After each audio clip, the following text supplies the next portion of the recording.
Great. Well, hello, everyone. Thank you so much for being here. And thank you all again for so many of you that are on the call right now that applied and are fellows for this workshop. Colorado Media Project and Gates Family Foundation supported this Water Fellows project with Freshwater News and Water Education Colorado, because they're really, a premier nonpartisan, really fact-based resource for our state, and just really, really knowledgeable and have a lot of great contacts in the water world that can help you in your reporting. And CoLab, and especially Susan Green, is just such a wonderful water reporter, and you're going to get to work with her and Jared Smith in a really hands-on way that is going to be really wonderful and exciting. So just thank you all for those who applied. We did open up this workshop portion to those to some who didn't join the fellowship, but many of you I know probably also applied, and hopefully this will help you strengthen your water journalism and just get to know each other better and create some camaraderie around this very crucial but very complex and really challenging issue in our state. So with that, I just want to thank my colleagues at CoLab, Freshwater News, and Water Education Colorado for their energy that they're bringing to the project. We're just really excited to be a small part of it, and look forward to the great work that you all are going to do together. Thank you very much. Oh, I should have said my name is Melissa Davis. I'm with the Gates Family Foundation. I'm on staff there, and I'm also director of the Colorado Media Project. So if you need anything related to your fellowship or your grant, the money portion of it, please come and talk to Lauren Archuleta, who's on my staff, or Kelly Costello, who's with the Rose Community Foundation, where we're fiscally sponsored. Thank you very much, and I'm handing it over to Laura, I think, right? Yes, thank you, Melissa. And now you all will see whether Laura can multitask while letting people in from the waiting room and talking about this. So welcome, everyone. We're really excited to have you, those of you who are fellows and those of you who are interested in learning more about one of the most important topics facing the West, and especially Colorado. So as most of you, I think, on this call know, CoLab is a coalition of now about 200 journalists from more than 140 news organizations across Colorado. And we work together for three things: better news, more trust, faster evolution. And so this project we're happy to be part of, because we're actually going to be helping you touch on all three of those things. And I'll get in a little bit more to the details of that in a minute, but just know that we're here to support you, and just thrilled that Susan Green, who is on our CoLab staff, is one of the people who really can help you advance your knowledge, and working alongside Jared, we're thrilled to have you. So let me then turn it over to Jayla Poppleton from Water Education Colorado. Awesome. Thank you so much, Laura. Great to see everyone here. Thank you so much for your interest in this. We're really looking forward to working with you. I'm the executive director at Water Education Colorado, and just a little bit about us. We have been operating in Colorado since 2002 with a statewide mission of ensuring Coloradans are informed on water issues and equipped to make decisions that guide our state to a sustainable water future. We operate a wide variety of programs in service of that mission, including producing a number of publications and other informational resources, running educational tours and workshops, offering several leadership programs, which actually include a water fluency course for local elected officials, state legislators, and other leaders in our state. So this is sort of an abbreviated version of what we do with that training. And then we also launched in 2018 the Freshwater News Initiative, and are really proud of the work that Jared, as Freshwater News editor, has been making possible to inform Coloradans through timely, nonpartisan reporting on these really critical water issues facing our state and the American West. I think with that, I do want to thank Melissa and the Gates Family Foundation for funding this program. This is a pilot, and we're really looking forward to seeing how impactful we can make it and valuable of an experience for each of you. And then the Colorado Media Project, who's just been a great partner and supporter for Freshwater News these past several years. So thank you for your support, Melissa, in making this possible. And we're really looking forward to partnering with CoLab and benefiting from their expertise in running these types of collaborative reporting projects and using that network to get this out to a wider range of journalists, even then beyond the fellows who are participating in that deeper level. So with that, I'd love to introduce another member of our team, Caitlin Coleman, who's our publications and digital resources managing editor at Water Education Colorado. She is an excellent journalist in her own right. She edits our Headwaters magazine and has been working with us for the past 10 years. She was at that SEJ conference that you mentioned, and she's going to be kind of our Zoom guru here, facilitating things behind the scenes during these trainings. And she's going to give a brief orientation to a few ways to maximize this, this session. So with that, I'll turn over to Caitlin. I'm going to share my screen in case anyone isn't already so familiar with Zoom. Just a few quick housekeeping notes. I think things are going well. You can see the speakers when they're presenting, but just to make sure, you can use the speaker view during presentations so you're not seeing a grid of everyone's faces. Remain muted if you aren't already. And there's the chat at the bottom of the screen, which you can, I have it at the top of my screen, but on your Zoom screen, it should be at the bottom. And that's also where the mute and unmute buttons usually are. So you can type questions into the chat, introduce yourself, ask technical questions, and hopefully we can answer them. And then probably most importantly, we're going to have 3 rounds of Q&A, one after each of our presenters.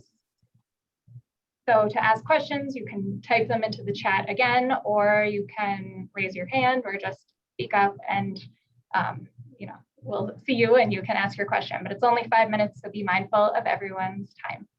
And I think the only very last thing are a few resources. So I'm going to share a different part of my screen.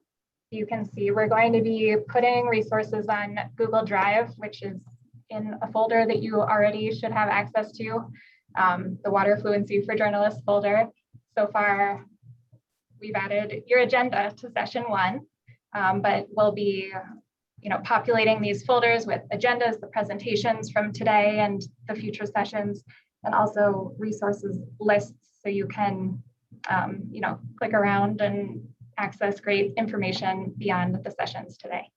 So with that, I think I will turn it over to Jerd Smith, and she will kind of walk us through our plan for the day. Hi, everyone. It's great to see all of you here. It's always in this era of Zoom, it's always nice to be able to gather with journalists because we don't get to do that often. We are going to deliver an astonishing amount of information to you today. We're going to move quick because we want to make sure we actually expanded the length of the program today because we wanted to make sure that we could provide a certain level of depth, although anybody in the water world would suggest that this is not in depth at all, but that's okay. But also to make sure that we have an hour at the end that we can all get to know one another and talk a little bit about what we're going to be doing together over the next several months. We're all super excited about this. So today we have 2 experts who are going to present to you on Colorado hydrology, which is sort of the backbone of everything that all the rain that you walk through every day and the snow that you see every winter. And it's super important to a basic understanding of the water issues that we face now. And then we'll have another session on the history of water development, which is super critical because it will help answer some of the really tough questions about why in the world do we do it this way in Colorado? Could it possibly be more arcane or more complex?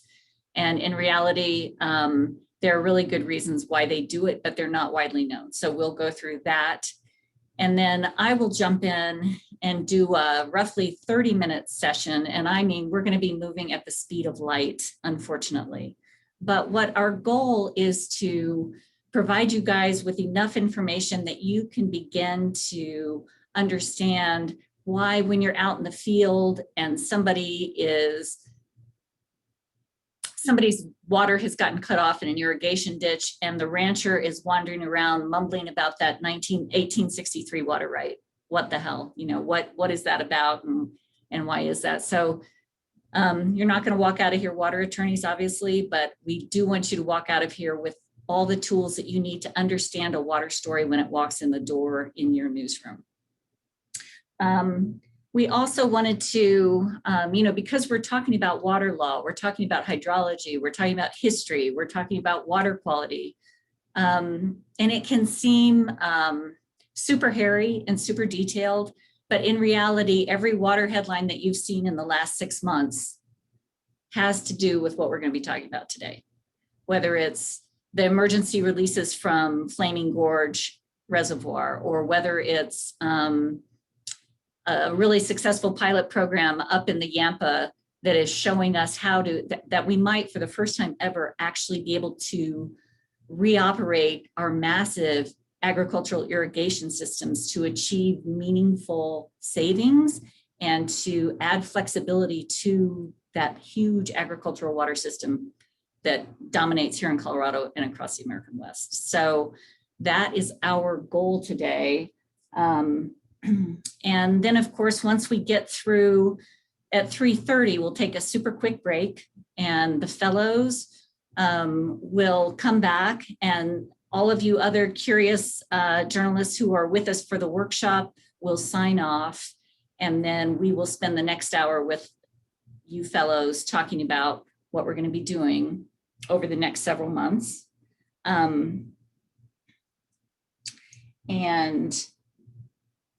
And then, as I think most of you know, this is going to be this is a pilot program. It is something that is obviously really important. We're really glad to be able to do it in Colorado, and it'll be going on over the next several months. And so I here in Denver am super excited to be hearing what you guys are thinking and seeing out in the field. I love being out in the field myself. I take every opportunity I can to get out there because you never know what you're going to find. And the water issues that are happening in Cortez are different to a certain extent than the ones that are happening up in Craig or in Ouray or in the Arkansas Valley. And so I think it's going to be a really rich opportunity for all of us to get sort of a real-time picture of what things look like in the water world right now and to learn about that. And then the other thing that I would offer to you is my hope for you today is that none of you are on deadline, that you don't have to get off of this 2.5-hour training and go write a story or produce a story or get a broadcast ready or anyway. And so with that, and to a certain extent to that, we want to make sure that we move quickly, that we get you guys the information that you need to launch a successful fellowship, and that if you are on deadline, we can get you done in time to, go get your work done. So, and then in terms of time, so next up, Caitlin.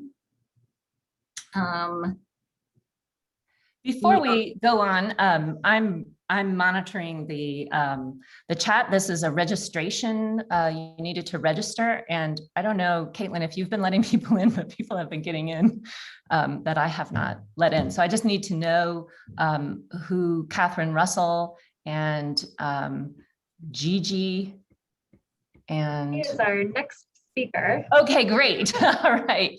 And then there's a Christy, C-R-I-S-T-H-Y. If you can just identify yourselves, either in a direct message to me or somehow. Okay. Hi, Gigi, I see you. Thanks. And Christy?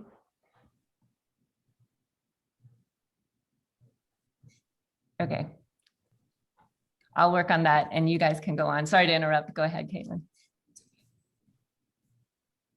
Are you all set? Should we introduce Gigi? Sure, sure. So first up on our agenda today is a woman who is expert in some of the most critical things in water, Dr. Gigi Richard. She is with the Four Corners Water System, Water Center at Fort Lewis College. And she is going to talk to you guys about hydrology, which is super important, which I always think of as rain and snow, but it really is hydrology. She is a longtime partner of Water Education Colorado and has worked early and often with water education in its training programs for water people across the state, whether it's a city council person or a new water resources manager at a major utility. Water Education Colorado works with an array of people to help educate them on water issues, and Gigi Richard has been a key part of that effort for years, and we were super pleased that she could fit us into her schedule today. So Gigi, we're going to turn it over to you. Awesome. Thanks, Sturd. Can you guys hear me okay? All right. So I'm awesome. I'm coming to you from the boardroom of the Dolores Water Conservancy District in Cortez. Today, I was out in the field this morning on the Dolores River for some monitoring work and had an exciting opportunity to see Disappointment Creek flashing at 200 CFS, which was pretty exciting. And then we have a roundtable meeting this afternoon. So today I'll jump right into this because we have a lot to cover in 15 minutes and we'll see how that goes.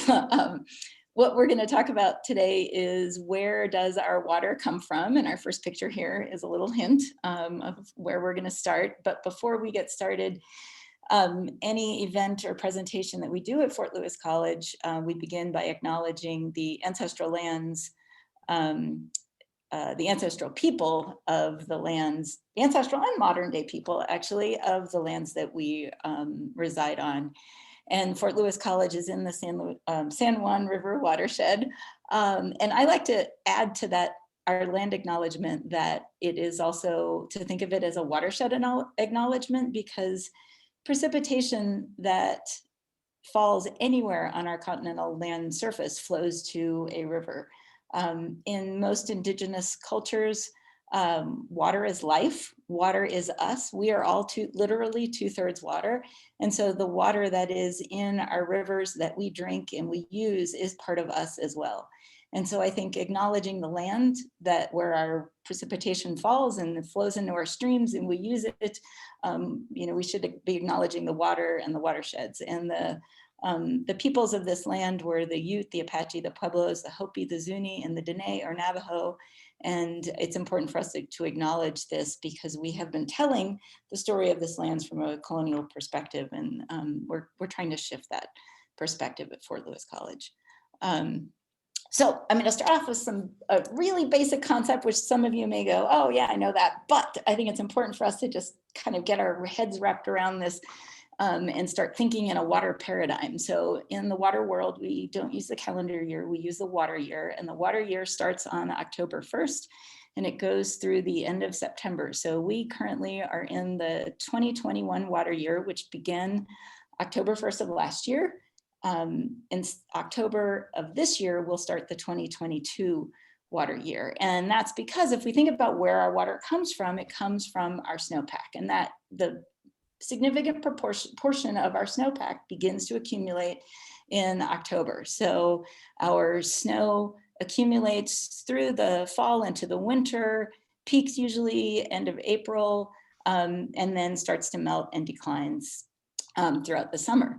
And then the response in our stream flow is through the winter, we have what we call base flow. This is what we would refer to as perennial stream flow. And that is primarily coming from groundwater.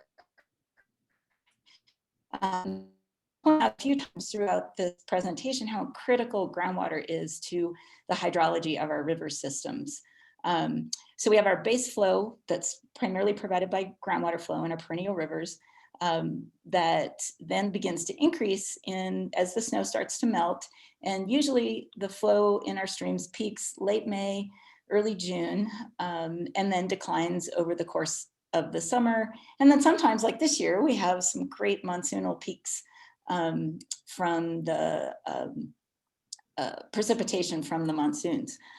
This type of stream flow response is often referred to as a snowmelt driven hydrograph. So this orange graph here, where we're plotting stream flow with time, we call a hydrograph. And the driver for most of the hydrology in our streams, for the hydrographs in our streams, is our snowmelt. So thinking about where Colorado's water comes from, in the state of Colorado, we don't have any major rivers that flow into the state. The water that we have in the state of Colorado solely comes from the precipitation that falls on the state. And here we can see the annual average precipitation throughout the state of Colorado. Not surprisingly, most of it, which is shown in the green colors, the higher amounts of annual precipitation, is in the high elevation in the mountains. The red line squiggling across the state or down the state is the Continental Divide, which divides the water that flows to the Pacific drainage, the Pacific Ocean, from the water that flows to the Atlantic, which goes to the Gulf of Mexico from our state. All of this west slope water goes to the Colorado River Basin. So that's a key part of, thinking about water in the state of Colorado. When we talk about water in the state, most of it is falling west of the divide. Most of our precipitation is falling west of the divide, and therefore it's Colorado River water. There is a river right up here, the green, that kind of comes in and goes out again. So there is a major river that flows in, but it flows right back out again.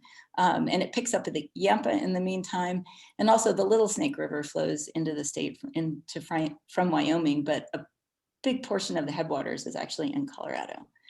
To give us a sense of how much precipitation that is, on average, the state receives 15.5 inches per year, and that varies a lot around the state. So 9 inches in Grand Junction to 15 to 20 on the Front Range, Steamboat 24, Wolf Creek Pass 45. So we have a lot of spatial variability in our water supply.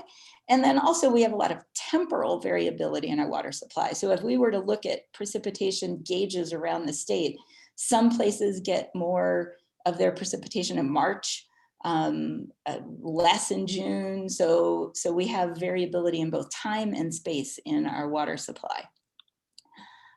So because of this, the state being solely supplied by water from our precipitation, we refer to Colorado as a headwater state. And like I said before, a majority of that water is on the west slope in the rivers that drain into the Colorado River Basin. And so when we think about water in Colorado, the Colorado River Basin is really at the forefront of our supply.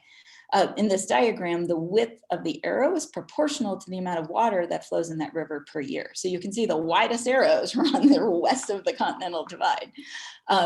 In the broader Colorado River Basin, that water supplies water for more than 40 million people in agriculture in Southern Arizona and Southern California, as well as agriculture, and of course in all of the Colorado River Basin states.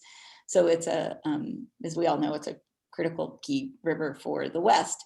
So if we think about the water supply in the Colorado River Basin as a whole, how much precipitation falls on that basin, about a third of the watershed is classified as desert, less than 10 inches of precipitation per year.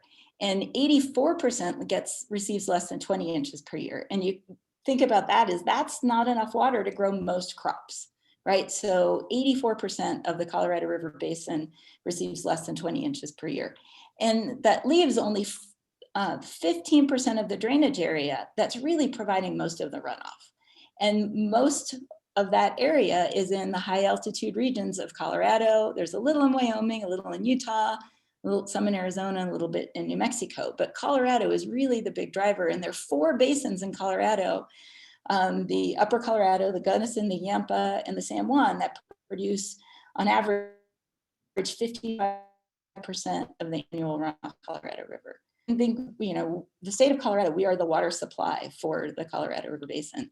And in this basin, up to 80% of the water can come from snowmelt. And so snow in our high elevation areas in the mountains of Colorado is really a key piece of the supply for both the state of Colorado and for the Colorado River Basin as a whole. So our mountain snowpack is really our water tower. It's our storage, it's our water storage.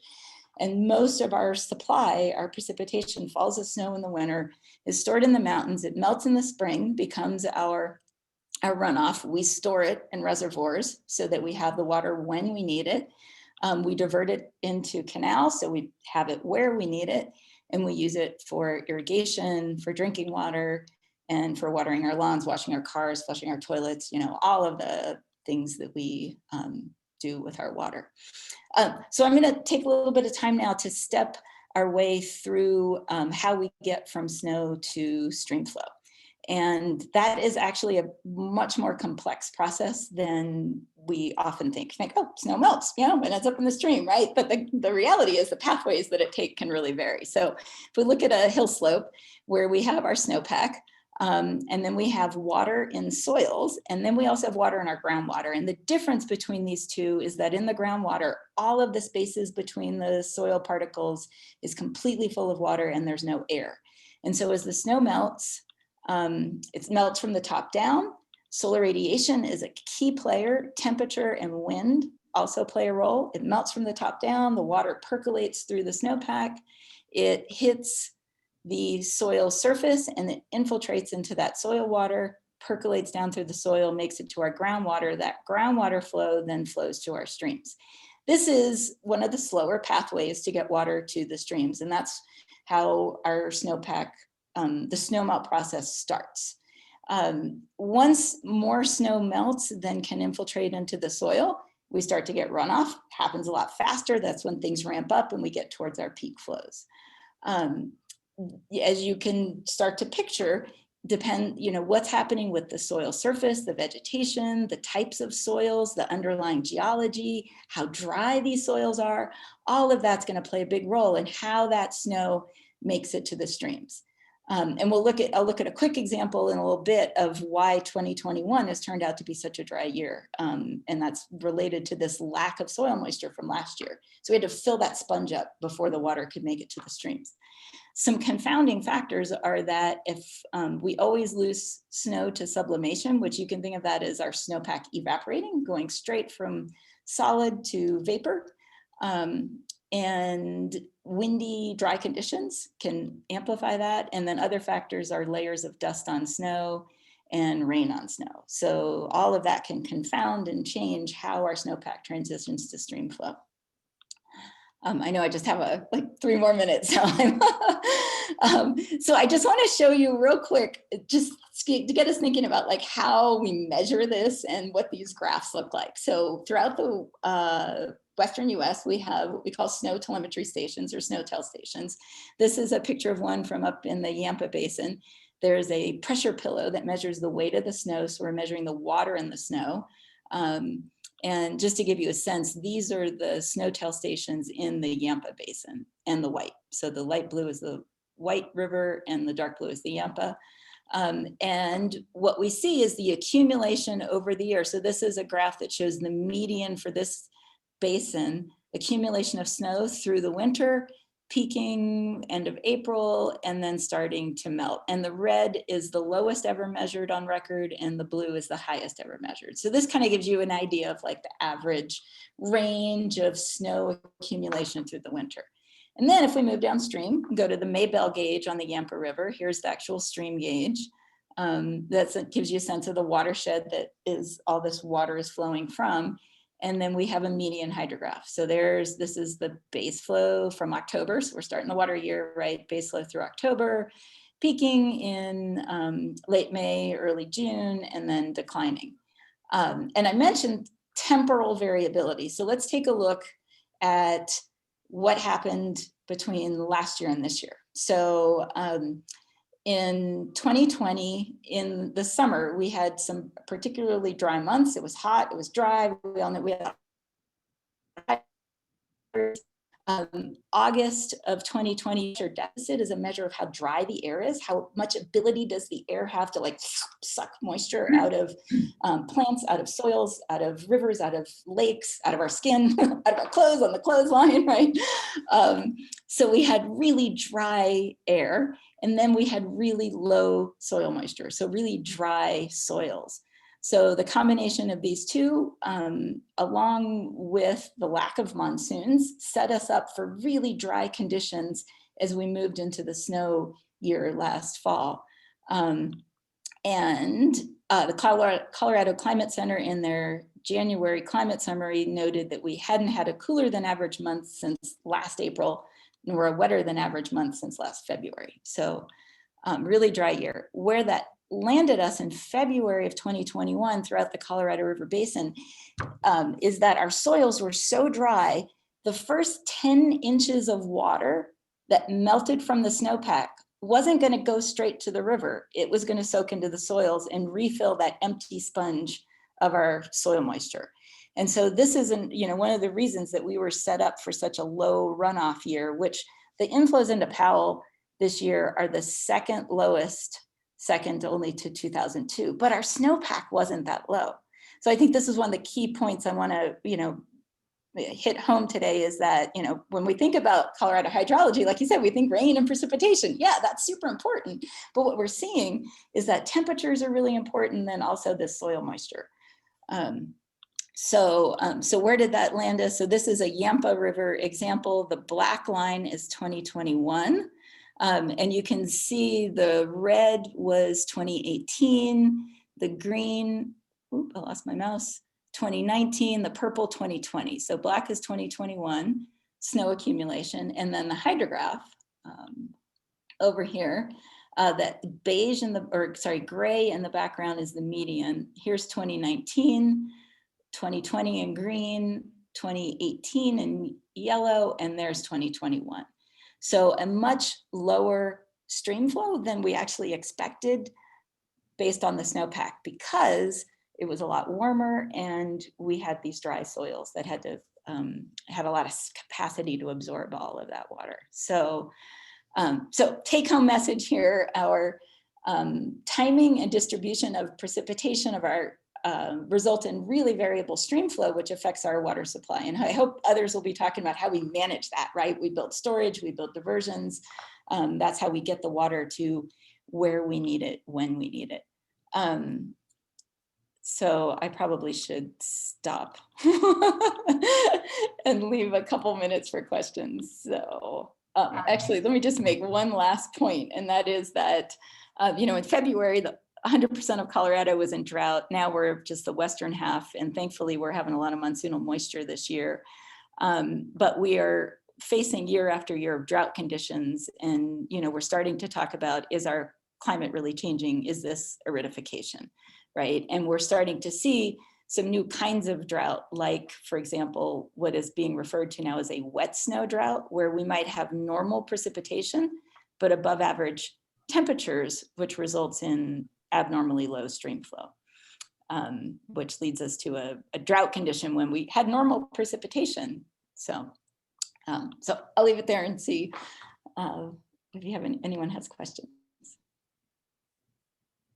Had a couple of questions come into the chat box, and I'm sure we only have time for like one of them. Okay. So maybe I'll read the most recent one. It. It says, in drought coverage, I frequently see the figure 40 million people referenced in terms of how many people are served by the Colorado River system, but I'm unclear on how this number is calculated. What's the original source of this figure? Oh, I'll go back. I have a really, let's go right here. This is figure from the Bureau of Reclamation on the left here. And so the black line with kind of the gray shading outlines the Colorado River watershed. So what that is the area where all of the water that falls on that land drains to this point in Yuma, Arizona on the Colorado River. But what we've done is built this amazing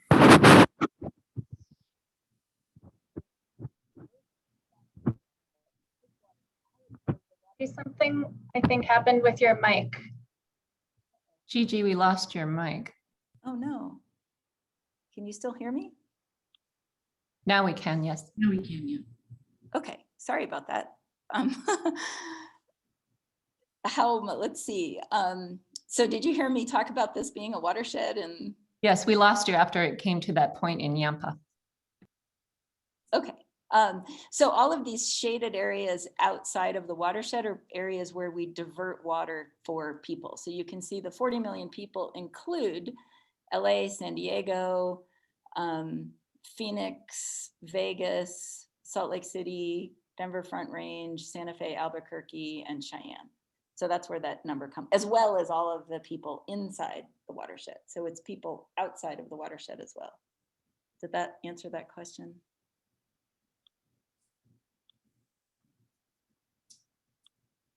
So I think if you have additional questions, you can see if our future speakers are able to answer them, or you can type them into the chat and we'll see if we can get answers from Gigi later on down the road by email, and we can share them in that resources folder. So I'll take a peek at the chat too. So I think with that, we have to move on. So our next speaker is Brian Werner. And so do you want to introduce Brian? Sure. So for those of you who don't know Brian, he was the public information officer at Northern Water, which is the second largest water utility in Colorado behind Denver Water, or perhaps the largest, Brian, correct me on this, the largest exporter of West Slope water to the East Slope. But Brian speaks water in a way that is remarkably Main Street and incredibly helpful. And for those of you who work with him, who have worked with him over the years as I have, you grow to appreciate somebody who picks up the phone any day of the week and who can speak water on Main Street to you. And Brian does that incredibly well. He's retired now, but he continues to help Water Education Colorado. He serves on the board of trustees for that organization. He continues to help with those education efforts as well as other ones. And he's going to give you some of the history behind how Colorado's current system of administering, appropriating water has evolved. So Brian, take it away. Thank you, Jared. Let me get my screen up here. There it is. Slideshow. Start. It should get bigger. There we go. Okay. Thanks. I'm wearing a hat. I'm kind of scroungy. I was on a tour this morning of the Poudre Canyon where we looked at the burn areas, and it's really interesting, especially as it impacts water supply from both an ag perspective and an urban perspective.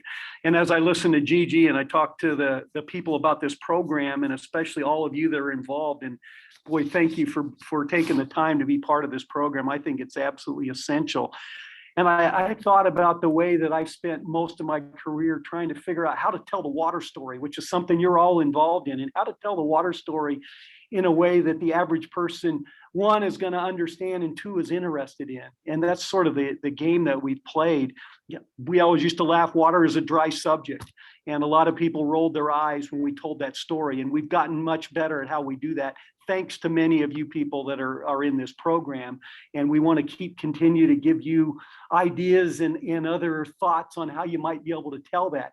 I used history to tell the story quite often. I'm going to give you a quick 10 or 12 minute historical development of water. I can take 4 hours on this, but I'm going to take 10 minutes with some stories that I think, again, interest people. Use some examples. I use anecdotes, and I use quotes quite often. You're going to see me do that here shortly in terms of how I try to tell the story of water development in the state of Colorado. So without further ado, when we start, we can't dismiss the first irrigation in what becomes the state of Colorado for 800 years prior to 1300 in the Pueblo Indians in Mesa Verde. We know they were there. We know through excavations, especially in recent years, that they had storage areas, storage ponds. They directed water into areas so they could store it and use it for their crops. It was an area of rich soils. You'll see reservoirs, but they also experienced droughts. And we know today that it was an extended drought in the late 13th century that forced those Pueblo Indians south and out of the area that we know as Mesa Verde. So let's talk about the historical development briefly in the from the 1800s on. I'm a historian by trade. I don't get hung up on dates, but I always love starting this presentation when I ask people, why would I start this talk in the year 1803?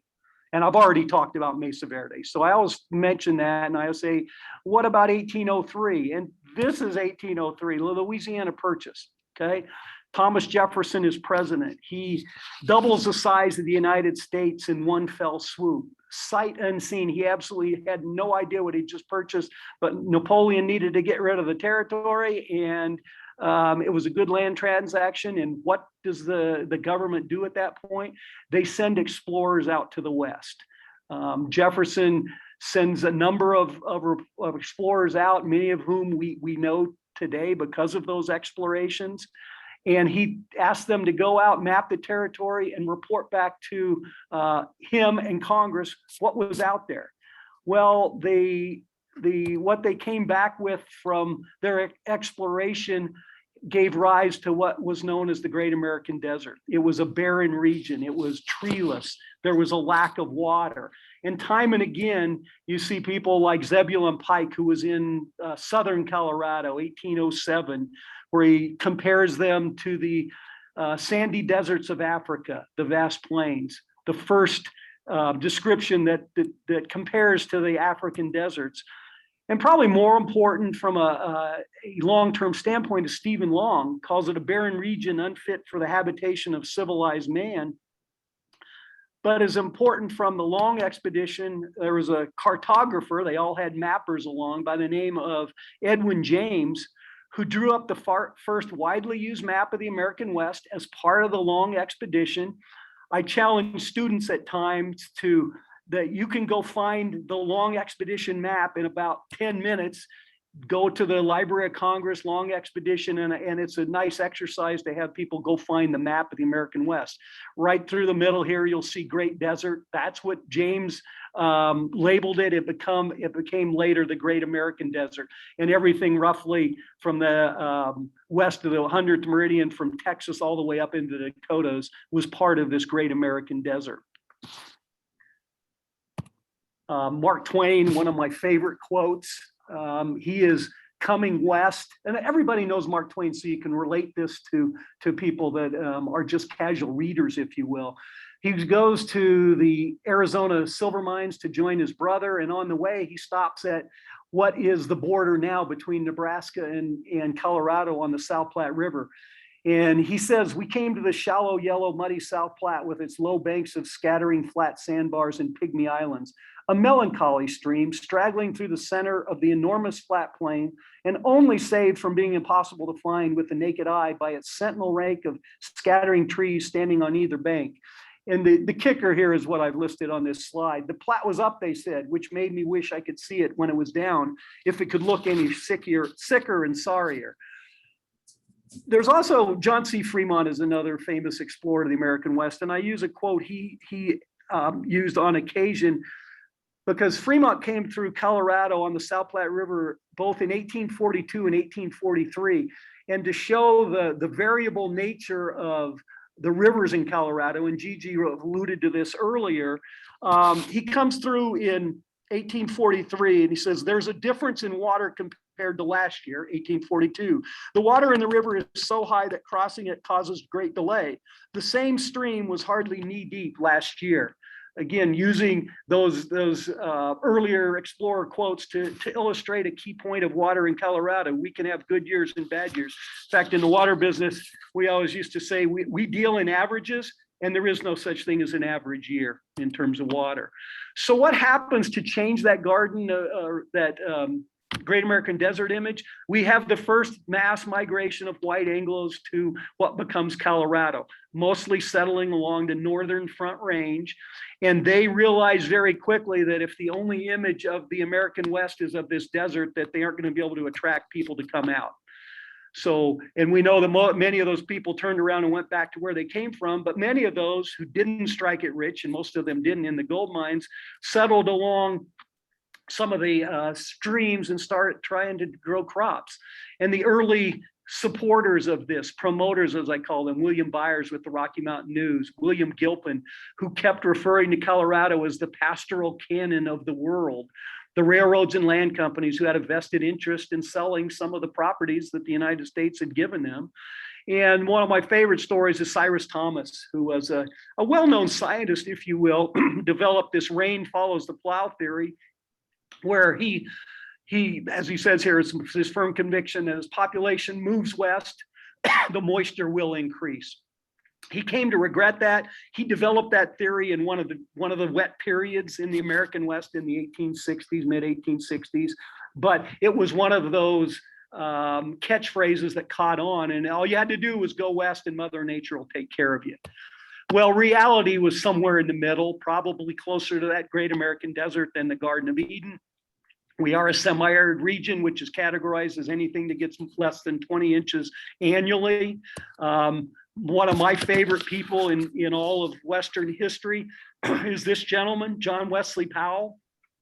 He was the Civil War vet, one arm. He got it shot off at Shiloh in the Civil War.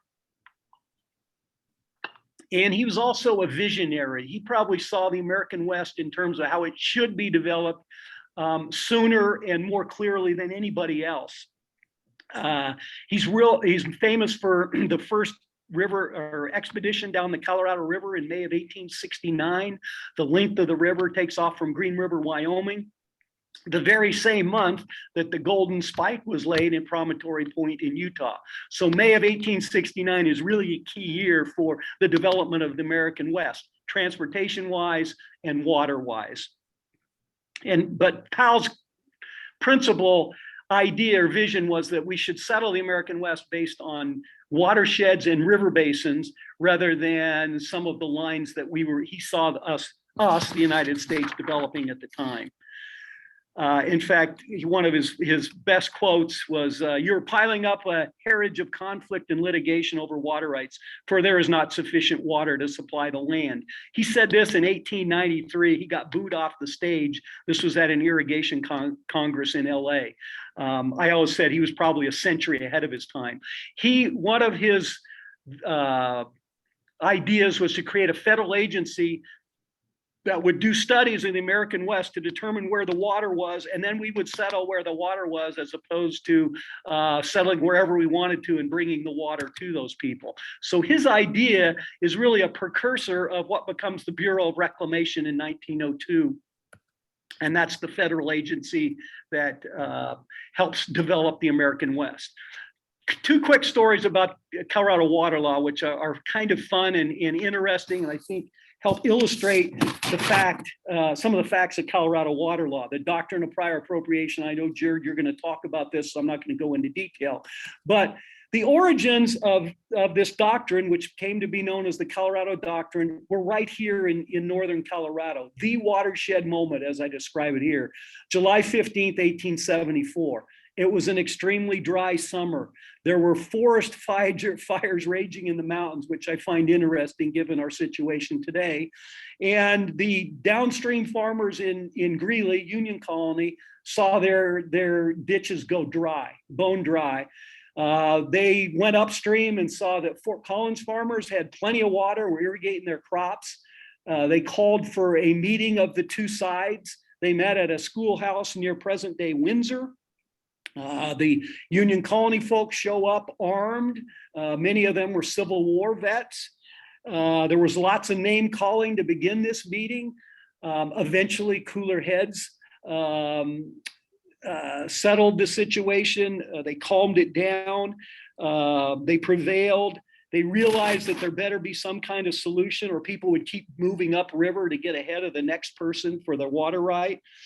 And as some people have described, the outcome of this decision this night at the schoolhouse, where the Fort Collins settlers agreed to raise their head gates a little bit and let some water downstream for the Greeley farmers, this collaboration over conflict is an outcome that changed the future of Colorado water law, because from this, they developed the idea of codifying the doctrine of prior appropriation, setting up a system of water adjudication that becomes part of the state constitution in 1876.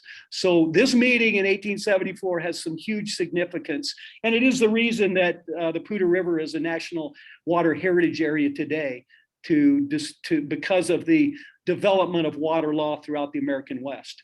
One other quick story, Coffin versus Left Hand there, 1882. It's important from a water standpoint because it set the standard, it legalized, if you will, trans-basin diversions in the state of Colorado. So it said that you could take water from one basin into another as long as you could put that water to beneficial use. And from that day forward, we started seeing trans-basin diversions built in Colorado. In fact, the first ones in the Poudre Canyon were later in 1882, all the way up to the bigger ones like Moffett and Roberts, the Boosted Tunnel for the Fry Arc, and then the Adams Tunnel for the Colorado-Thompson project. There are 44 different trans-basin, trans-mountain diversion projects in the state of Colorado. And if you're interested in that, I know Jayla's going to talk about it.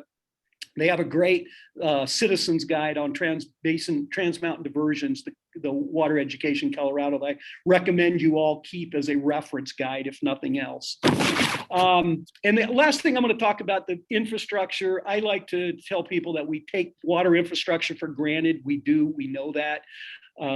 We're resting on the laurels of the people that developed some of this water infrastructure 150 years ago, including the people in the San Luis Valley, the acequias, the Hispanic agriculture that actually was brought over from Spain. It's a way of sharing water informally among a community.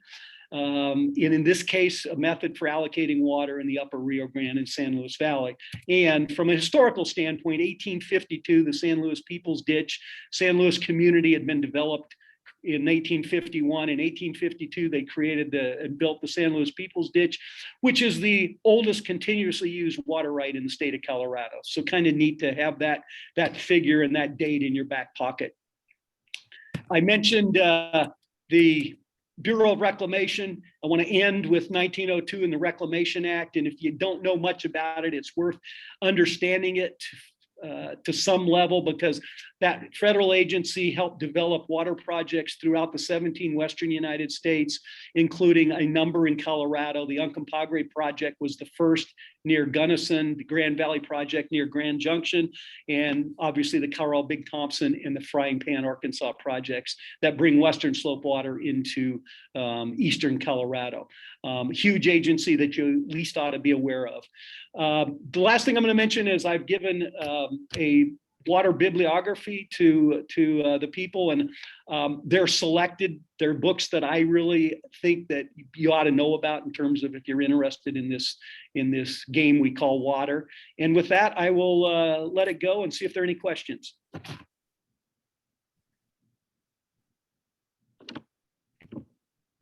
Hey, Brian, this is Zach Newman with 9 News. Appreciate your time. I was curious, is there, you went through a lot of history, just in a nutshell, is there a main changing point that you think has really led to where we are now, in the situation we are now? Boy, good question, Zach. A game-changing moment. I'm going to go back to 2004, and this is just off the top. I could come up with any number. 2004, the Colorado River Basin states basically put California on a water budget. California had been using more than its allocated share of the Colorado River up until that time. And the rest of the basin states said, you can't keep doing this forever, California. And California immediately had to do a pivot and find some water supplies to meet some of that water that they had been taking over and above their allocation.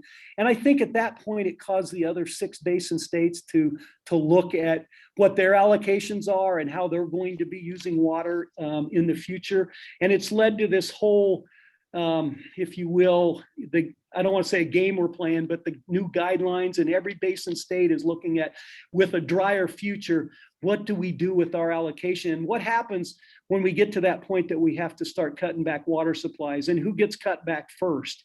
And you've seen it in Arizona. Arizona in the last couple of years has already developed a strategy for doing that. Colorado's working on it.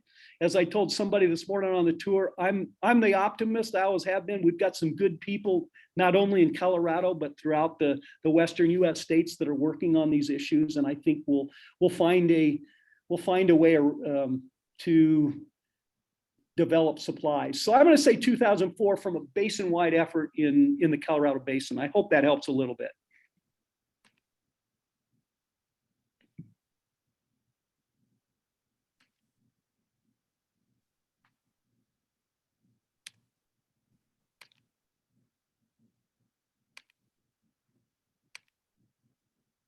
Anybody else? Have I gone mute? I can't tell. We can hear you. Okay. And you mentioned that there's a book when people say, where do I start on learning about the American West in water? And I go back a ways. I go back to Wallace Stegner with Beyond the 100th Meridian. It was written in 1954, but there's not a better book out there for describing the American West and the issues that we are facing from that period forward. So I encourage that. And one of the more optimistic looks at what's going on in the American West is John Fleck's book, Waters for Fighting Over and Other Myths About the American West. Recent, and I liked it because most of the stuff we're reading today is very pessimistic. We're going to hell in a handbasket, and John Fleck in that book was fairly optimistic that many water utilities are figuring out how to, when they get the droughts, how to cut back using of water to meet those times when we don't have much water. So again, another book I'd recommend. Brian, I see one question in the chat, and I wonder if you could comment on it from your experience working at Northern Water, but it was a question around how can we improve efficiency of how we use water? Yeah. How can we improve efficiency? We're doing it. I think Colorado is one of the leaders in terms of water conservation. I've been doing a little bit of work on the history of Greeley lately. Greeley had instituted watering restrictions in 1893. Most communities in the state get it that, especially in dry years, although most communities are doing water restrictions year round now, if it's a dry year or a wet year, they just realize it's a better way to manage water. So we're getting more efficient there. We're getting efficient with some of our agricultural uses of water, although we have to be careful on becoming overly efficient, because what some of the inefficiencies in our agricultural systems is the next person downstream's water supply. So we can't just blanket say, let's concrete line every ditch in Colorado, because it won't work based on our water rights. I think the education piece, I think we've raised the general level of awareness of why water conservation is important, from maybe here to we're getting up to here and we need to be way up here. So in places like, I hate to toot our horn, Jayla, but Water Education Colorado is one of the leaders in terms of that piece. More people can find more information today if they want to be efficient with their water. Okay. Brian, thank you so much. We're going to keep on going, and we're taking notes of everybody's questions.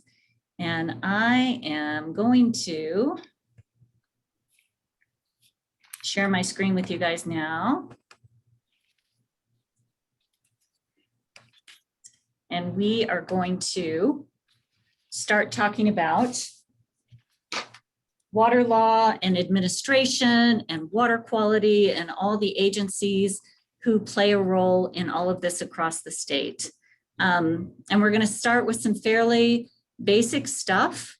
And as Brian referenced, Colorado is governed, its water rights are governed by something called the prior appropriation doctrine. And that means that if you staked a claim to your water at the beginning in 1892 or 1939 or 2011, if let's just say 2011, we'll go into the modern century right now, and somebody comes along and stakes a claim on a river in 2018, in a dry year like this, where the 2011 right would get that water. So that's when you hear first in time, first in right, that's what people are talking about. And it's an incredibly powerful concept And it was developed in the West because there was a huge concern that as the West developed, as you guys know, the miners came, they needed water to process these precious metals they were taking out of the stream. They staked a claim on land and they staked a claim to water. But the concern was that in a West that was, we already knew it was arid back then, that people would hoard water, that people who got here first would hold on to it and wouldn't share it. So they wanted to make sure that there was some fair way to apportion a scarce resource. And so that's sort of how we got to that point. Brian also mentioned the term beneficial use. Under Colorado water law, again, to prevent hoarding, you can't just go out willy-nilly and say, hey, I'm going to take water out of that stream and go put it in a reservoir in my backyard, because you have not demonstrated that you could put it to beneficial use. The miners had to demonstrate that they were using it in the mining operations. The farmers had to demonstrate that they were using it on their fields. Cities eventually had to demonstrate that they were using it to serve their customers, et cetera, et cetera. So, and for decades, up until the 1970s, those were the only recognized beneficial uses under Colorado's prior appropriation doctrine. But as part of the environmental movement in the 1970s, environmental groups kept saying, well, aren't streams going to lose out? And in fact, people would argue that streams were losing out back then, because if I had a water right for 10 feet of water and the stream only had 10 feet of water in it, I could take it. I could take all of it. I could take whatever I needed to satisfy my water right, assuming that I was diverting legally at the time. So back in the 70s, Colorado was, some people consider Colorado the leader. I think Montana might argue with that a little bit, but Colorado, Montana, and Oregon, to a lesser extent, began looking at, can we establish an environmental water right? One that is the opposite of what we've been seeing before, one that dictates that water be left in the stream for the benefit of the environment. So in the 1970s, we saw our prior appropriation beneficial use doctrine sort of expand to include environmental uses, and equally important for all of you kayakers out there, a recreational water right. Both of these water rights don't take water out of the stream, they leave water in the stream, which again, 40 years ago was a pretty radical concept. And it has been a hard fought, carefully watched evolution of Colorado water law. If you go up to Avon, or you go up to Vail, or you go to, I can't remember how long Glenwood has been trying to establish a recreational water right, but they are, you know, it takes a huge amount of water to make a stream gush, you know, and to gush in a way that a kayaker loves or a rafter loves. And so cities began, Fort Collins, again, Breckenridge, Vail, Steamboat, they all began going, claiming recreational water rights. And they have all spent millions and millions of dollars battling other people on the river to make sure that they could keep water in the river at a given time in a summer to satisfy a recreational water need. And then our laws, you know, like laws everywhere, they continue to evolve. And people are looking at, do we need to have other beneficial uses under the law? In Utah, this crazy radical idea, which is honestly so esoteric and so hairy that I will probably never, ever write about it because I can't figure out a way to do it. But in Utah, they're trying to figure out how to save the Great Salt Lake. And one of the things they're looking at is, do we need to expand our definition of beneficial use in Utah? And if we need to get more water to the Salt Lake in order to comply with a compact, and we'll talk about compacts in a minute, maybe we should have beneficial use include compact compliance, you know, which is super mind-blowing. I can't imagine that would ever happen, but isn't that a crazy idea? Yeah, so anyway, it's evolving. The law is always evolving. And this is, again, as I said before, the prior appropriation system was designed in part to allocate a scarce resource and to prevent hoarding of water. There was also a concern that people would speculate with water, just like they speculate with land, just like they speculate with gold futures. They didn't want people speculating with water because they wanted that water to stay home. They wanted to make sure that the people who are here who need it could have it. And so this notion of an anti-speculation doctrine was you can go out and buy a water right, but if you can't demonstrate it to us that you have an end user and that you're going to put it to beneficial use, we're going to consider that a speculative transaction and it will not get approved in our water courts. This has, a lot of lawyers would say that Colorado has a very well-defined, robust anti-speculation doctrine that should protect us. But ranchers across the West Slope, people in the San Luis Valley, and elsewhere are very much interested in figuring out a way to acquire water rights in Colorado. Right now, you can go buy a ranch that has water rights on it and hold on to it, and it's legal, done deal. But others who are trying to do more complicated transactions, people in the San Luis Valley are terribly concerned about a plan right now to export water to the Denver metro area. Huge amount of concern on the West Slope. You guys from the West Slope know about this already, probably.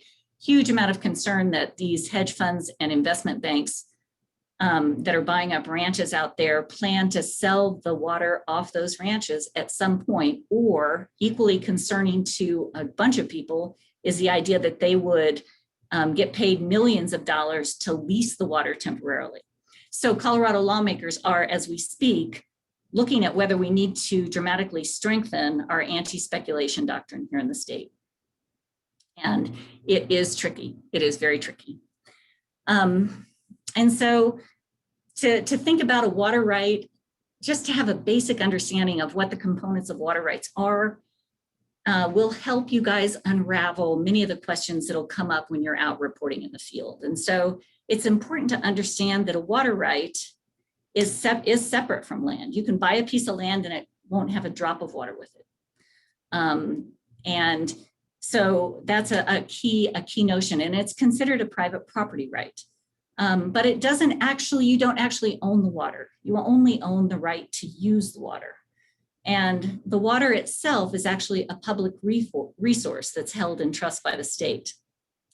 And each water right is honestly a fabulous story in and of itself. You know, if you ever went to water court and you sat down and looked at these water rights, because each one gives you the priority date. So you might have a water right, you might be trying to buy a water right that in the, I don't know where, I don't know which basin, you guys are from a bunch of different river basins, but it would tell you what day it was established. And so that's critical for determining when that water right is going to have water, when it's going to be in priority, as they say. It will tell you what the source of the water is, which creek, whether it's Disappointment Creek, or I love the names of these creeks. It'll tell you how much water is associated with that water right. And it'll tell you whether it can be used for agriculture or whether it can be used for a city and it will also tell you where, the place where it can be used and the season of the year, the days of the year when it can be used. You know, you might have a water right that's only good for 60 days from, the 1st of July to the end of August. And then you got to go find some other water to finish off your hay crop.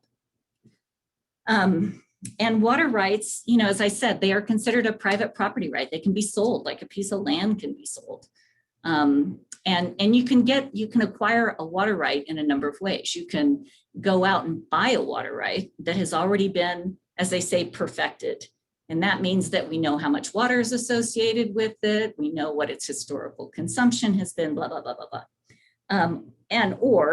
And this is more common now because we don't have a lot of water left to claim anymore. You can, but you can buy it or lease it. And so people are still claiming water rights in Colorado, even though all of our river basins are over appropriated. But well, not all of them actually. The Yampa is not, but 7 of the 8 are. And you still can claim a water right. You can go stand on the banks of a stream and say, okay, I want this water. And the only issue is that we'll have an appropriation date of, where are we? 2021, August or July of 2021. So, but you still can do it. So, but the real action is usually, I would say, in older water rights. Once a water right, as I said, has been perfected, it can be bought and sold.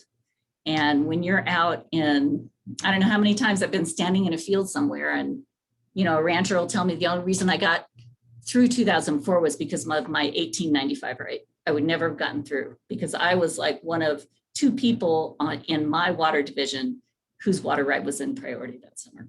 So that's sort of what the dates are all about. So we've talked about beneficial use. And now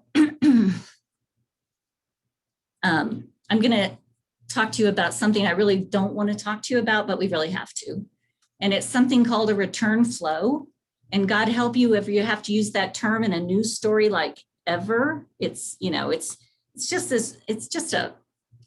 a tough concept, but I'm here to tell you it dictates how water is used in some of the biggest urban areas of the state and other places too. But under Colorado law, if I bring water over from, let's just say, the Colorado River Basin, let's just say I'm Denver Water, and I bring an astonishing amount of water over from the Colorado River Basin. When I bring that water into my basin of origin, which is the South Platte Basin, I use it once and I put it on my lawn and it goes back to the South Platte River. That water has returned to the South Platte River. It's a return flow.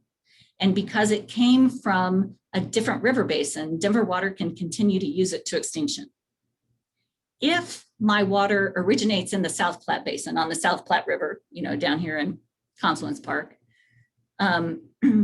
you cannot use your water to extinction. It belongs to somebody else. And so that's why you see a city like Aurora was able to put together an astonishingly forward-looking water project that relies almost entirely on its return flows in the South Platte River. So it is it is real.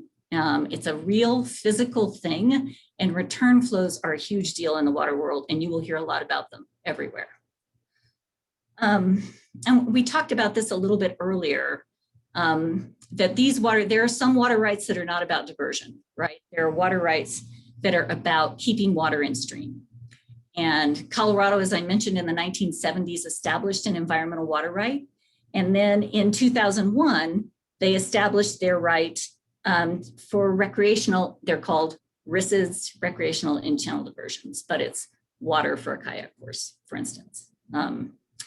And one of the things that interested me, Vail, I don't know how long Vail battled in water court to establish its RISD, its kayak course. And it went after, it had a very aggressive water attorney, and it went after an astonishing amount of water. And when I started doing the math on it, it was like as much water as, don't quote me on this, I'd have to go back and confirm it, but it was something like as much water as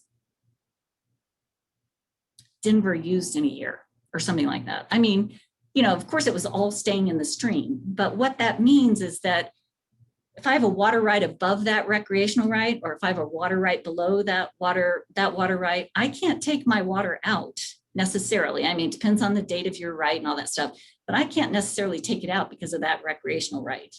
And anytime people establish new uses of water, it creates a bit of a firestorm. Not always, but often, because rivers are this astonishing interconnected system, not just of water itself, but of cities and agricultural users and environmental users and fish people and boat people. And they all have a vested interest in our rivers. And it can be very complicated in sort of a beautiful way. So anyway, all kinds of different water rights that you look at a river. I think most people come to Colorado and they stand on the banks of the South Platte, or they stand on the banks of the Eagle River, or they stand on the banks of the Yampa or the Dolores, and they think, gosh, this water is mine. And they're really sort of right, technically, but so many people. So that water in that stream represents the interests of so many different people and so many different interests. It's really fascinating. So another really important concept that is really helpful when you're out there uncovering water stories and trying to understand where the dynamics are and who wins, who loses, who the big players are. you'll hear people say in Colorado all the time that California is taking all of our water. Why are we sending more water to California? Why did they get our water? Well, part of the reason they get our water is because they're legally entitled to it under a variety of compacts. But in general, it's good to remember that 2/3 of Colorado's water under the law has to cross state lines, and that is a lot. That's a lot. Yeah. So, and as Gigi mentioned, Colorado is a headwater state. And this slide talks about how there are 4 major river basins: the Arkansas, the Colorado, the Platte, and the Rio Grande. So as you can see, the Rio Grande is, it has its headwaters up, I think, up above Alamosa, I think Wolf Creek Pass maybe? Anyway, it doesn't matter a whole lot. And then of course, here's the Arkansas. They're really, in Colorado, we say there are 8 major river basins, but depending on which geographer is talking, they would include, they would categorize them as four major basins, but basically there are 8. And remember, 2/3 of our water has to go out of state. And all of that interstate work is governed by these legal documents called compacts. And you guys have all heard about the Colorado River Compact, I'm sure, in 1922, but actually there are 9 interstate compacts that Colorado has to administer.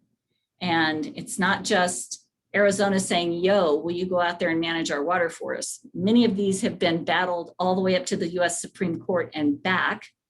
And the US and Colorado has spent tens and tens of millions of dollars fighting to make sure it's not providing too much water over that state line, or not, or defending itself when Kansas or New Mexico or Texas or whomever says you're not providing enough water for us. So in addition to these 9 river compacts, you can see the most recent was 1968, which was for the Animas La Plata project down in Durango.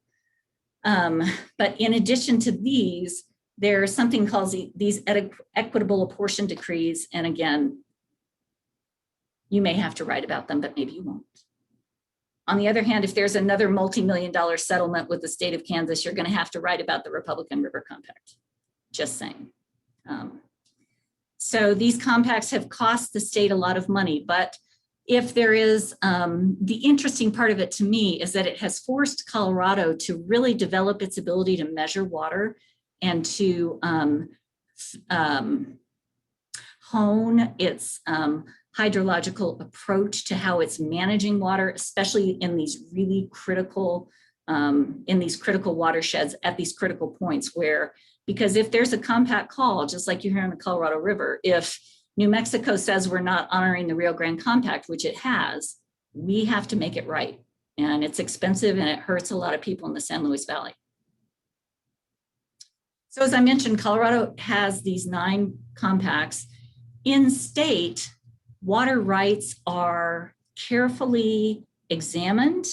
They are extremely precious, and we have a system of water courts who oversee how a water right is bought and sold, whether it's changed in use, et cetera. And so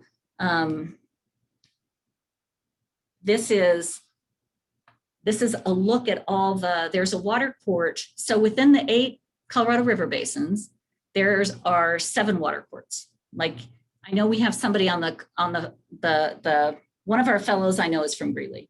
And so the Division I water court is in that gorgeous historic building in downtown Greeley. And they are responsible for overseeing when water is bought and sold, when it's redeveloped, et cetera. And their work is incredibly important, and it can have far-reaching consequences for all kinds of things. For instance, there is, let's just go to Greeley. If you walk into that Greeley courthouse and find there's a number of huge files, some of which date back, decades, if not centuries. But probably 15 years ago, there is a very innovative, sometimes controversial water company in the metro area called United Water and Sand.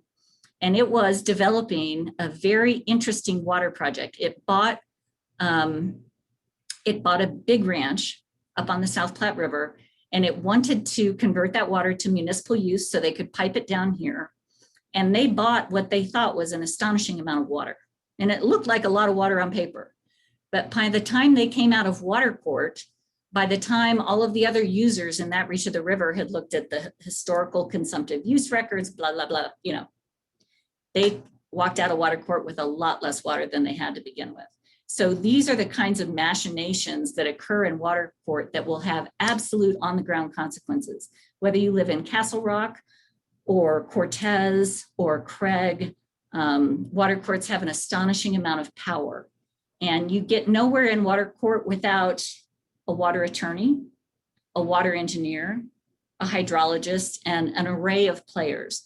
But it is widely known as a very complicated, expensive process. And it is one of the ways, you know, for better, for worse, that Colorado manages its water. So, and in terms of the people on the ground, everywhere that you guys are, whether you're in Delta or Steamboat. So if you're in Durango, you know, and you're in Division 7, we have in Colorado, we have what's called the Division of Water Resources. That's part of the Department of Natural Resources. It's a very small division, but the Division of Water Resources is run by a guy, state engineer. He's sort of the top state water cop, and he has commissioners in each of these water divisions. And they are responsible for going out and making sure that so-and-so, you know, that let's just say the town of Windsor was diverting and it was diverting out of turn, or it was diverting in turn, but somebody thought it was diverting too much. So they have actual water commissioners on the ground who are measuring this stuff all the time.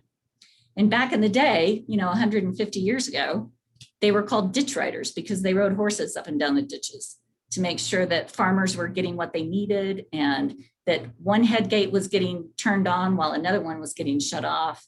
And it was a really amazing, very hands-on, very manual process. And in many parts of the state, it is still every bit of that. Still very manual. Still, I don't know that we have that many ditch riders anymore. They probably have, you know, AT all-terrain vehicles or something. But anyway, there really are water commissioners on the ground whose whole job is to make sure that the water is being administered properly and legally. And then each of these water commissioners in each of these divisions is overseen by the division engineer. And that division engineer is really the top water cop for that particular basin. And so that's sort of how the administrative hierarchy works. And so obviously there's a lot more to water than just quantity.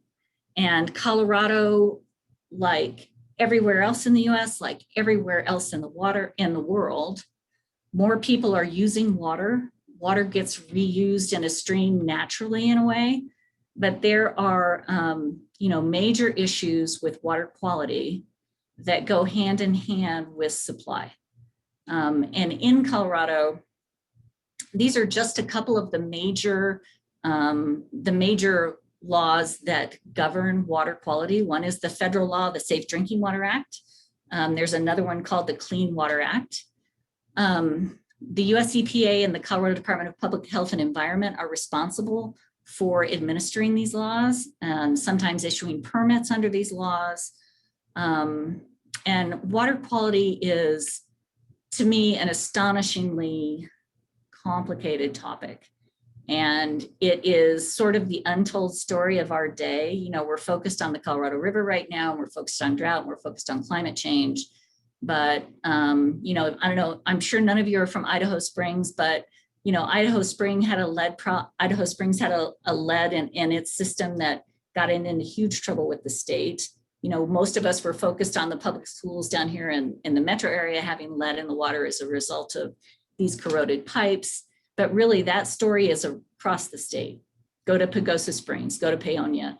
A lot of these smaller communities have had to spend millions of dollars, sometimes issuing bonds, sometimes getting down on their knees and begging the state for grants to improve their water delivery systems so that they don't inadvertently pick up these terribly toxic things like lead. And then of course there's all the controversy over these PFAS, the so-called forever chemicals. That's an issue that is of course nationwide. And Colorado, you know, down around Fountain in Colorado Springs, obviously, huge deal down there. But now they're finding that they're starting to measure more for it. Up until now, sort of the federal regulatory apparatus lagged behind what was going on in the ground. So to a certain extent, the feds were really slow in asking the states to ask the water users to start even checking for it. And so now they are, and they're finding it everywhere. It's a huge deal. Yeah, so just think about, you know, there are big water quality stories going on in the state right now. It's not just all about supply. It's not just all about endangered fish. It's also about water quality. And then one of the, let's see, how are we doing on time? We're getting close on time. I mentioned the Clean Water Act. I mentioned the Safe Drinking Water Act. These are sort of the big heavy hitters in terms of water quality. But the other, some of the other big federal laws that you will come across that govern a lot that goes on with our rivers and streams is the Endangered Species Act.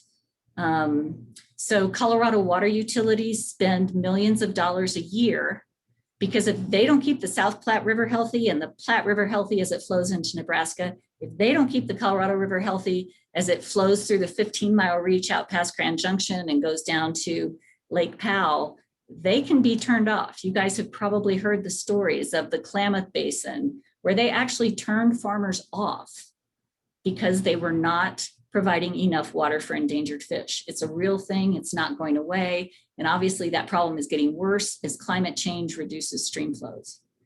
And then there's another super interesting federal law that's only been used once in Colorado called the Wild and Scenic Rivers Act. And that creates a process where people who want to protect a particular section of stream, the Poudre, there's a section of the Poudre that I believe is the only section of river in Colorado that's actually protected under the Wild and Scenic Rivers Act. But that law has been responsible for an astonishing amount of on the ground negotiating because a powerful group of local people or a powerful group of environmentalists will come in and say, hey, you know what? We think this river has outstanding scenic qualities, outstanding habitat values. We want it protected under the Wild and Scenic River Act. And because depending on whose side of the fight you're on, the Wild and Scenic River Act is considered a very powerful tool. And traditional water users, I think, would prefer not to have their waterways governed by something that they would consider as restrictive. And so the good news there is that, like, for instance, there's a big section of, you guys have probably read about this, you may have written about it already, but it's been going on near Glenwood, where after, I don't know, 10 years of negotiating, the people who wanted to impose a Wild and Scenic River Act segment there agreed with a bunch of other people, including the Forest Service and some other big water right holders in that reach of the river, that they would not go for the Wild and Scenic River designation, but they would do these other things instead that would help protect what advocates wanted to protect, the extraordinary values of that particular stream segment. And I know I'm running late, you guys, so I'm gonna go super quick, and because I just want to be able to mention groundwater, surface water versus groundwater. So we have talked, Gigi mentioned how important groundwater is to our stream systems. And that's, of course, obviously true. And in Colorado, there, you know, in a way you could say there are two sources of water. There's surface water, and then there's groundwater, which is underground. And for those of you looking at this map, Colorado is home to several major aquifers that are these underground geologic formations that hold water. And some of them are connected to streams, and that's really important. Because if your aquifer is connected to a stream and something's going on in the river that's hurting your aquifer, or vice versa, if you're taking water out of the ground and it's hurting your stream, then you're going to have to figure out a way to start replenishing the stream so it will stop hurting the aquifer. And some aquifers are also considered renewable. That means when it rains, the water soaks into that rock formation and it begins to restore itself. And that's the kind you want to have. Douglas County doesn't have that. It has a non-renewable aquifer. And so Douglas County and South Metro area is racing, literally, to figure out ways to acquire more surface stream flows and to figure out a way to store water because the levels of their non-renewable water resource in that aquifer are dropping. I'm not gonna torture you, I promise, with not non-tributary water supplies. That would just be wrong. And we need to wrap up this session anyway. And then super quick, I just want you guys to be aware of sort of the major agencies. And a couple of these really we've already mentioned. But there's within the Colorado Department of Natural Resources, there's the Colorado Water Conservation Board, which is charged with planning and policy. And it wrote something called the Colorado Water Plan, which you guys may or may not be aware of. And then there's also the Division of Water Resources, which we mentioned. Then there's obviously the Colorado Department of Public Health and Environment. And then we've talked about the US EPA. And as Brian mentioned, the two big federal dogs in all of this are the US Bureau of Reclamation, which owns the Northern Water System, for instance, as well as some others here on the farther west in Colorado, and the US Corps of Engineers, which has all kinds of authority. Yeah, so there you go. And we're sort of vaguely on time. So do we have any questions we want to try to answer quickly?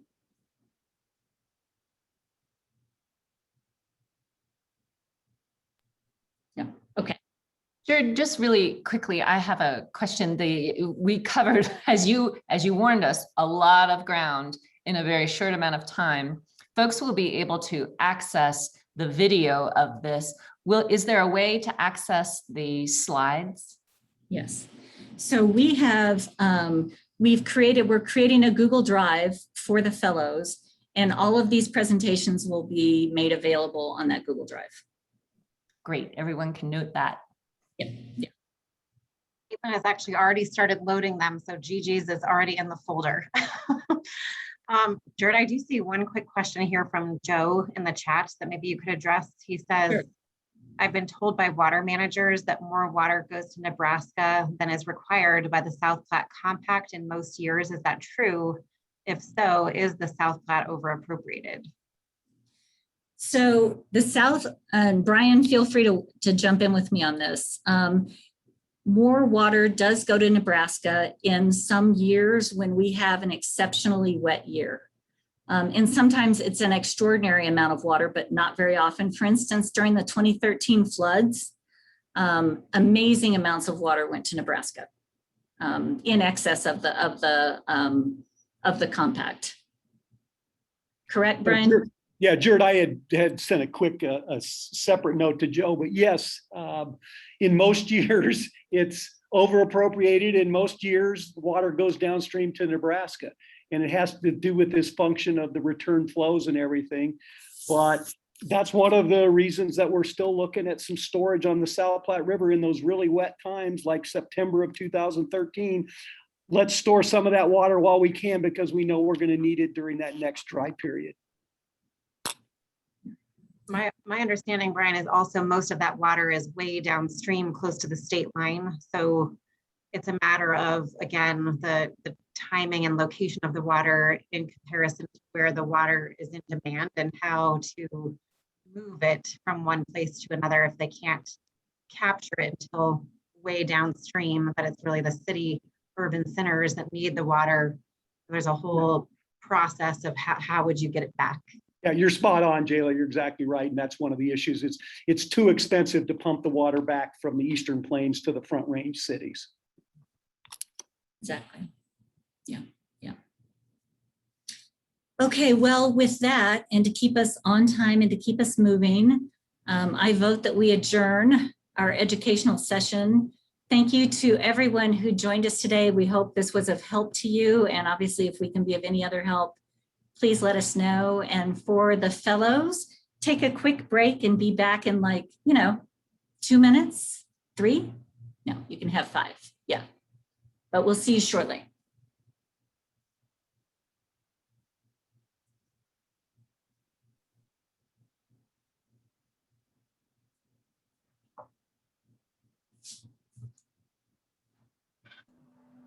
Hey, Jared, I'm gonna rejoin from my phone.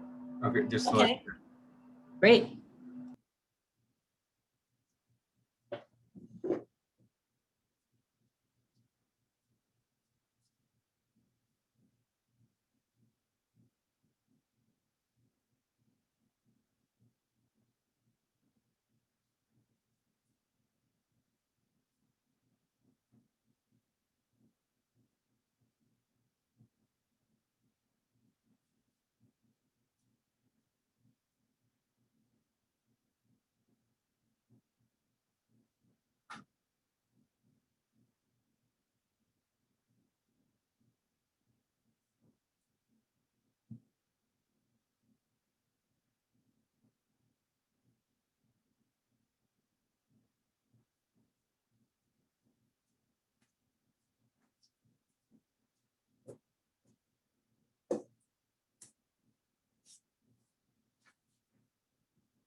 Hello, Jared. Can you hear me? I can. I'm Ken Henry. I'm over here in Fruita, Colorado, Exec. I happen to be a long-term member of the Water Conservation District. Okay. And so that's the reason I took the step of your invitation to listen in on, since we have, water is kind of our main focus here. I Right. had one question. Is it possible to get copies of that of the slides or the written information that we're seeing on the screen? Sure. Sure. If you'll, if you'll email me here, this is my email. It's just my first name, Jerd, J-E-R-D as in David, jerd@wateredco.org. Email me and we'll make sure that you get a copy of each of these presentations today. That'd be great, because we have Yep. some new people on our board and they're totally ignorant of water. They're concerned about the Front Range, but we don't really have too good of a resource for them to tell what's happening. But I think this would be a great benefit to them.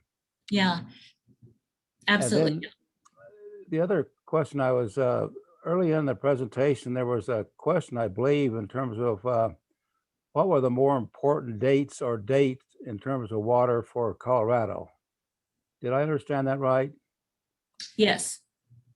Well, could I suggest there was another extremely important date, and that was the defeat of Wayne Aspinall in the Democratic primary. I think I know Because, why you said that, but why do you say that? well, he was a good man. I knew him from the time I was just a kid in college. And it was so disappointing whenever he lost that. And it seemed like that was a major point of change in terms of water in Colorado. Sure, sure. I know, I suspect a lot of people feel the same way you do. Yeah, it's Major mover. yeah, it's too bad that and I still don't remember why the opponents were so opposed to him. Do you remember by any chance? No, I don't. I didn't follow that at all. No, that was, believe it or not, before my time. I see. Well, Thank you know, you. yeah, well, thanks for your help. I appreciate being a part of it. Sure, sure. Thanks for joining us.